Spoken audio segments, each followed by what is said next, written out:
It was the year 2007 and I was an 8-year-old child named Ismail. Now I am 21 years old. The story I am about to tell is entirely true and has happened to me. We had a happy family. I was born in Balchik, Bulgaria. We lived in the middle of the forest in a house that belonged to my grandparents. I was a fearless child. We used to wake up at 8 o'clock in the morning and play games with the neighborhood kids until 2100 hours in the evening. Our favorite game was hide and seek. During the summer, we would gather around 2100 hours to play hide and seek. I loved the darkness, and while playing this game, I used to enjoy the nights. Despite it being scary, I would hide in the woods waiting for someone to find me. Imagine which child would hide in the forest in the middle of the night. I guess I wasn't afraid, or at least I thought so. Every evening, we would play this game and then comfortably return home until one night. Again, we gathered around 2100 hours to play hide and seek. There was a vast ditch near our house where we used to throw our garbage since there were no garbage bins where we lived. It was a deserted area and the government didn't pay much attention to it. That night, I had a strange feeling inside me. I didn't know exactly what it was, but it felt weird. I had never felt like this before. As we started playing hide and seek, I found myself diving deep into the forest again. I leaned against the roots of a tree waiting for someone to find me. Then I heard a whisper. "Look behind you." I didn't understand what was happening. I didn't really know what fear was. I turned around, but there was no one there. I thought maybe one of my friends was playing a prank on me. "I can see you, come out," I shouted even though I couldn't see anyone. It was just something I said, hoping they would come out if they were hiding. Then I realized something was wrong. I couldn't hear my friends' voices anymore. I thought they had given up the game, so I decided to leave the forest to look for them. But I couldn't get out. I walked, but it felt like the path never ended. I started walking faster, but the path still stretched endlessly. Then I started running desperately, but I couldn't get out. I thought I was lost, and my breath became shallow. I sat down on the ground and started crying. My only fear was not being able to see my family and them scolding me. Then I heard the whisper again. "Look behind you." But this time, it felt like it was right next to my ear. I turned my head and I saw him. He was a tall, dark figure, his face barely visible. That's when I truly understood what fear was. I was speechless, unable to control my breath. My heart felt like it was about to jump out of my chest.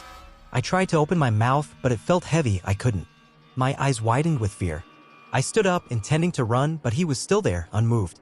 We stared at each other for what felt like 15 seconds, then he started walking towards me and I started backing away. His one step was equivalent to almost 5 of mine, but I couldn't take my eyes off him. I was moving backward, but at the same time I was still looking at him. Then suddenly he started running, and I turned around to run, too. I was going crazy, thinking I couldn't escape.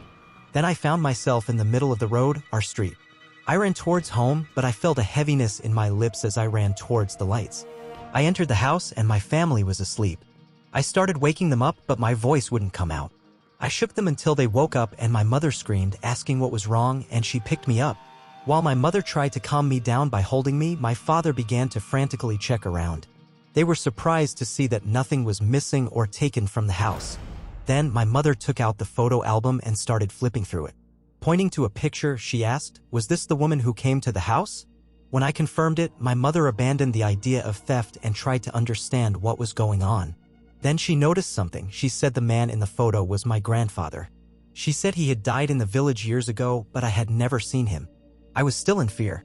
My mother said we needed to close the subject immediately and that she would stay awake until morning. The next morning, my mother, father, and I discussed the incident carefully. My father said I needed to stop being afraid and be brave. He emphasized that they were responsible for working and maintaining this house. I told them I understood, but the fear inside me still persisted.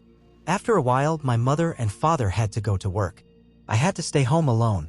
Initially, I was very scared, but I gradually started to become brave. I began to focus on the guitar my father gave me. Engaging in music distracted me and made me forget my fears. One day, the phone rang.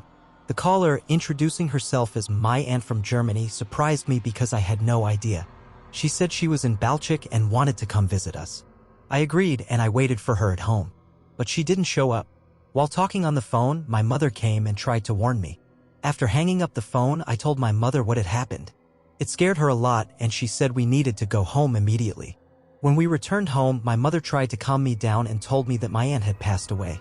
What happened that day deeply affected me and I could never be the same again.